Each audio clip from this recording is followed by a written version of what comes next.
2-1 defeat to an informed Welders, but you've got to be wondering how we lost that game, or at least maybe didn't get a point. Yeah, it's one of those nights where it's rare that I think, that we've been the dominant force, and that I will give credit to the Welders because they managed the game better than we did. They took their chances, and they played in a way to make it very difficult for us, and they played the conditions, and they played their game in a certain way that we didn't manage. They managed it better than we did. Yeah, I'm lost for words. How on earth we didn't score. We had 6 corners in the first half, 3 of which flashed across the front of their goal. The combination play that we'd been working on down the left-hand side and down the right. Our final ball I was really frustrated with, and I told them that at half-time. But the number of opportunities and entries into their final third and entries into their box that we recorded were frightening. How we didn't score more goals, I'm lost.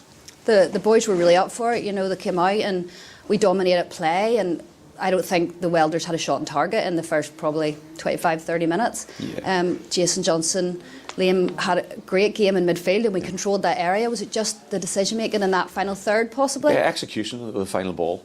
Some of the decision making, yes, but to be honest, we tried to work on moving the ball quickly in those triangles and in those combinations, and then I was happy with most of that. It was the final ball and the execution of the final ball that was poor, yes, we went out very, very quickly. We had the benefit of the wind. The wind was very strong at our backs, and it made it really tough for the Welders to get out. So give them credit; they had to manage that, and they have managed to go and score against it as well. So, I was pleased on the one hand that we did certain things really well, and things that we've been working on that we did really, really well. But just so disappointed that we didn't hit the back of the net.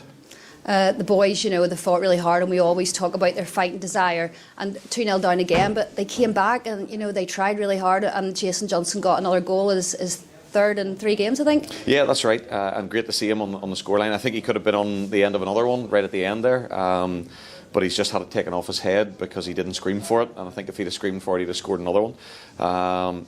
That's a concern that we have across the board at the minute.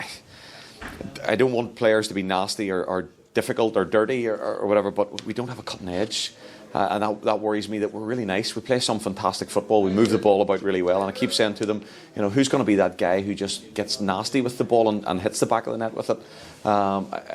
Don't misinterpret that by any stretch. I don't want them to be nasty players, but I want them to be clinical, and I want them to be more decisive, and to get on the end of things and to put them in the net. And honestly, I'm coming away tonight, I cannot believe, I do not know how we didn't win that game.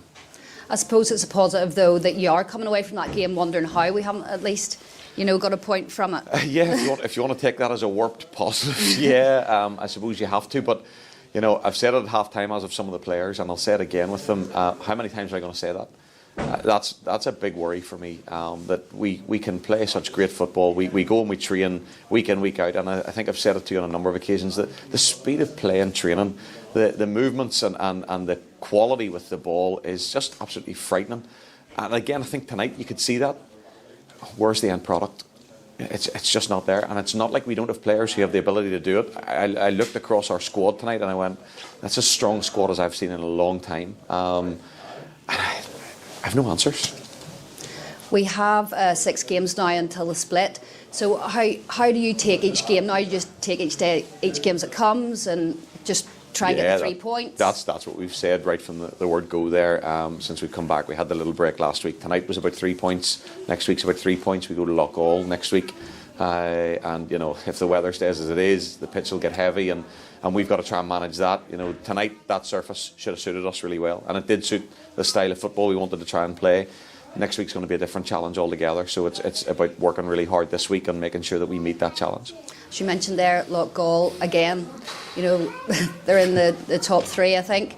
How do you lift the boys' heads now and get them in the right mindset, I suppose, get their confidence up again to go again to try and get another, truthfully, try and get 3 points? I don't need to, because if you go into our dressing room now, you'll see they know exactly where it's at. They know exactly what's happened.